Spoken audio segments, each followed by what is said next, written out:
નમસ્કાર દોસ્તો, આપણા દેશ અને રાજ્યમાં અનેક એવી ઘટનાઓ છે જે કંઈક વિચિત્ર બની રહી છે. હાલમાં જે બે પ્રેમી જોડા છે જે લગ્ન કર્યા, 5 વર્ષનો તેનો પ્રેમ હતો, પરંતુ લગ્ન જીવન માત્ર 2 દિવસમાં આ સમગ્ર મામલો છે તે હાઈકોર્ટ પહોંચ્યો છે. કેમ 5 વર્ષથી આ બંને વચ્ચે પ્રેમ હતો અને લગ્ન બાદ એક જ દિવસમાં એવું શું થયું કે સમગ્ર મામલો હાઈકોર્ટની અંદર ગયો?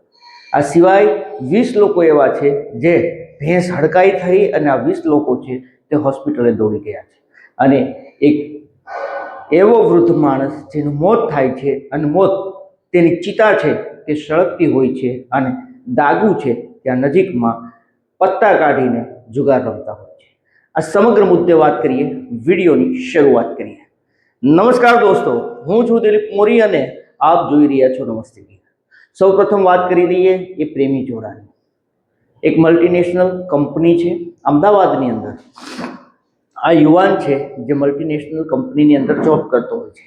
તેને 5 વર્ષ પહેલાં એક યુવતી સાથે પ્રેમ થાય છે અને એકબીજા માટે મરી મીટવાની કસમો ખાય છે. આ લોકોનો પ્રેમ છે તે જોતાં એવું લાગતું હતું કે તે ક્યારેય અલગ નહીં થાય, અને થયું પણ એવું. એ બંનેના લગ્ન નક્કી થાય છે. 5 વર્ષ સુધી એકબીજાને પ્રેમ કરનાર આ બંને જોડા છે તે હવે લગ્નના તાતને બંધાઈ જાય છે. પરંતુ ઠીક લગ્નનો પહેલો દિવસ હતો અને 5 વર્ષ બાદ આ બંને એક થયા બાદ આ પહેલા દિવસે પત્ની છે તેના પતિએ પોતાની ઓફિસમાં એક યુવતી કામ કરે છે તેની પર આકર્ષિત થયો હોવાનું તેની પત્નીને કહે છે. તેની પત્નીને બરદાસ્ત નથી થતું, જેના કારણે તે બીજા જ દિવસે ત્યાંથી રવાના થઈ જાય છે, મતલબ કે રિસામણે જતી રહે છે. આ સમગ્ર મામલો આખરે હાઈકોર્ટમાં પહોંચે છે. પેલી યુવતી છે તેને તેનો પરિવાર અને આ યુવાનનો પરિવાર છે, યુવાન છે તે સમજાવે છે, પરંતુ તેનું કહેવું હતું કે આ વ્યક્તિ પ્રામાણિક નથી અને હું એ અપ્રામાણિક માણસ સાથે નહીં રહું, એવો તેનો આક્ષેપ હતો. આખરે આ બંને કોર્ટના દરવાજા ખટખટાવે છે. યુવતી છે તે ડિવોર્સ માગે છે અને તેનો પતિ છે તે આખરે ડિવોર્સ તેને આપી દે છે. સાથે સાથે 20 લાખ રૂપિયા છે તે તેને પોષણ પેટે આપવામાં આવે છે, પરંતુ આ યુવતી છે તે આ પૈસા લેવાનો ઇનકાર કરે છે. જોકે 5 વર્ષના પ્રેમનો આ કરુણ અંત આવ્યો છે, મતલબ કે બંને હવે અલગ થઈ ગયા છે અને કારણ માત્ર એટલું હતું કે તેના પતિએ પહેલે જ દિવસે તેની પત્નીને કીધું કે તેને પોતાની ઓફિસમાં એક યુવતી સાથે તે આકર્ષિત થયા.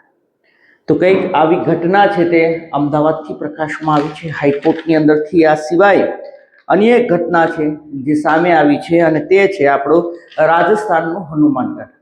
રાજસ્થાનના હનુમાનગઢની અંદર એક 97 વર્ષના વૃદ્ધ છે જેનું મોત થયું છે.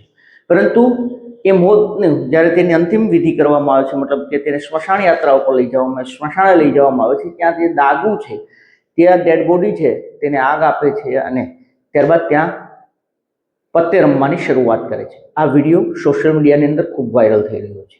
પરંતુ જાણવા મળ્યું છે કે આ જે વૃદ્ધ મોતને ભેટ્યા છે તેને ખૂબ પત્તે રમવાનો શોખ હતો અને તેને કંઈક તેના સાથીઓએ આ રીતે ત્યાં પોતાની સ્મશાન યાત્રામાં જુગાર રમીને, પત્તે રમીને તેણે આને શ્રદ્ધાંજલિ છે તે આ વૃદ્ધને આપી છે. તો કંઈક દ્રશ્યો વાયરલ થયા છે. હવે વાત કરી લઈએ એ ભેંસની જે હડકાઈ થઈ હતી.